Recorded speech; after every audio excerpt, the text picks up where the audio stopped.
Bardella accuse Macron de faiblesse face à l'Algérie.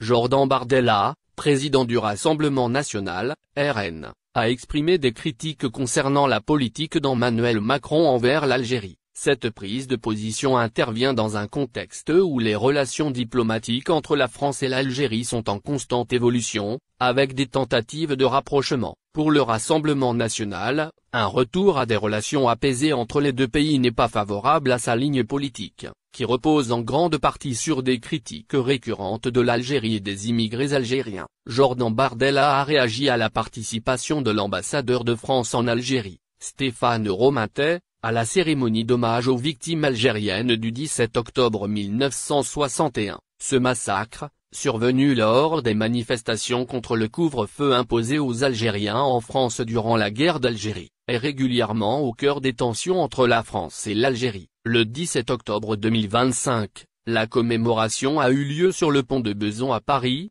et la présence de l'ambassadeur de France a été perçue comme un geste de réconciliation entre les deux nations. Cependant, Jordan Bardella a vivement critiqué cet acte, le qualifiant de soumission de la France face à l'Algérie. Sur les réseaux sociaux, il a écrit qu'alors qu'Alger multiplie les provocations et qu'un rapport parlementaire estime à 2 milliards d'euros par an la prise en charge de migrants algériens, Emmanuel Macron continue de se mettre à genoux et d'humilier la France. Selon lui, cette attitude ne fait qu'affaiblir la position de la France face à l'Algérie, un pays qu'il considère comme peu enclin à une véritable coopération sur des dossiers sensibles comme l'immigration. Les tensions sur l'immigration et la politique d'Emmanuel Macron. Une autre dimension de la critique de Jordan Bardella concerne la gestion de l'immigration, notamment vis-à-vis des ressortissants algériens. Le président du RN a prétendu que l'Algérie refusait de récupérer ses ressortissants sous obligation de quitter le territoire français, OQTF. Cette situation, selon lui, illustre l'absence de coopération véritable de la part de l'Algérie dans la gestion des flux migratoires. Bardella a également estimé que la politique d'Emmanuel Macron envers l'Algérie, incluant des gestes de réconciliation et des démarches de repentance,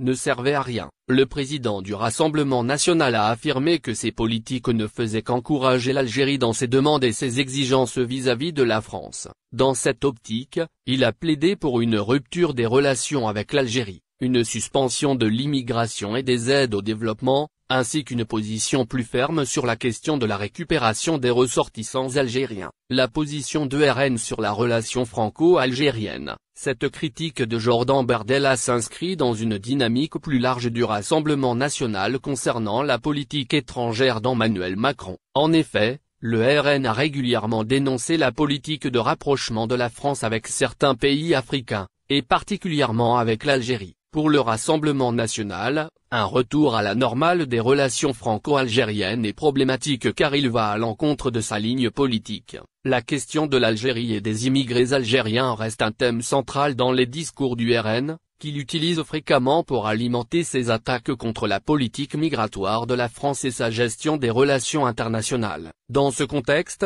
la démarche d'Emmanuel Macron visant à apaiser les relations avec l'Algérie est perçue par le Rassemblement national comme une forme de menace. Le RN considère qu'une telle politique de réconciliation peut nuire à ses bases électorales, qui reposent sur une position plus dure vis-à-vis des pays d'Afrique du Nord, de l'immigration, et des questions mémorielles liées à la guerre d'Algérie. Fermeture des frontières Algérie-Maroc, Tebboune précise. Lors de sa visite au ministère de la Défense nationale, le président Abdelmadjid Tebboune a tenu un discours d'une rare clarté sur plusieurs sujets sensibles touchant à la politique étrangère de l'Algérie. Parmi eux, la question longtemps débattue de la fermeture des frontières entre l'Algérie et le Maroc, souvent associée à des divergences politiques ou à la question du Sahara occidental. Face aux rumeurs et aux interprétations hâtives, Tebboune a tenu à remettre les pendules à l'heure et à expliquer les véritables raisons de cette situation qui perdure depuis des décennies. Le chef de l'État a affirmé sans détour que les frontières entre l'Algérie et le Maroc n'avaient pas été fermées pour des raisons liées au Sahara occidental. Les frontières n'ont pas été fermées à cause du Sahara occidental, elles l'ont été pour d'autres raisons.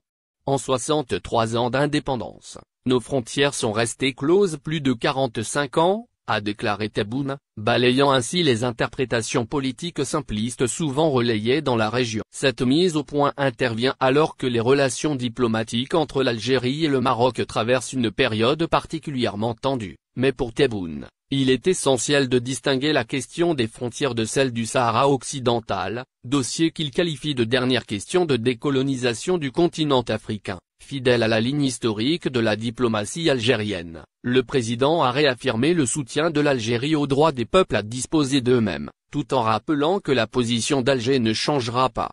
Nous respecterons le choix du peuple sahraoui, à condition qu'il soit libre et souverain. Abdelmadjid Tebboune a également tenu à répondre à ceux qui mettent en doute la fermeté de l'Algérie face aux pressions extérieures, qu'ils nous insultent ou qu'ils nous menacent. Nous ne renoncerons jamais au Sahara occidental, a-t-il insisté, un message adressé autant à l'extérieur qu'à l'intérieur, pour rappeler que la position de l'État algérien sur ce dossier repose sur des principes et non sur des intérêts conjoncturels. Le président Tebboune ne s'est pas limité à évoquer le dossier des frontières entre l'Algérie et le Maroc. Il a également abordé d'autres sujets régionaux, notamment la situation au Sahel, en Libye et dans les pays du Golfe. Sur le Sahel, il a tenu à tempérer les analyses alarmistes. L'Algérie n'a pas atteint le point de non-retour dans ses relations avec certains pays du Sahel, a-t-il affirmé, insistant sur l'importance de préserver les liens historiques et humains avec les peuples voisins du Sud. Concernant la Libye, Tebboune a réitéré la ligne de conduite constante de la diplomatie algérienne, la non-ingérence dans les affaires internes des autres pays. Nous ne nourrissons aucune ambition dans ce pays frère, a-t-il souligné, appelant à la tenue d'élections libres et inclusives pour rétablir la stabilité et préserver l'unité nationale libyenne. Abordant enfin la question des relations avec les pays du Golfe, Tebboune a décrit des rapports globalement excellents, tout en reconnaissant qu'un différend subsiste avec un seul pays, qu'il n'a pas nommé. Selon lui, le problème vient de celui qui cherche à semer le désordre en Algérie pour des raisons suspectes. En abordant aussi directement la question des frontières entre l'Algérie et le Maroc, le président Tebboune a voulu réaffirmer la cohérence de la politique étrangère algérienne, fondée sur la souveraineté, la stabilité régionale et la solidarité avec les peuples en lutte. Un discours ferme, mais porteur d'un message d'équilibre. La main de l'Algérie reste tendue, à condition que le respect mutuel prime sur les provocations. À travers cette nouvelle sortie, Abdelmadjid Tebboune continue de tracer une ligne claire, défendre les intérêts de l'Algérie, sans jamais céder à la pression, tout en laissant la porte ouverte à la raison et au dialogue. Et si les frontières Algérie-Maroc demeurent fermées pour l'instant, elles ne sont pas condamnées à le rester à jamais, du moins pas tant que la diplomatie trouvera un espace pour reconstruire la confiance perdue.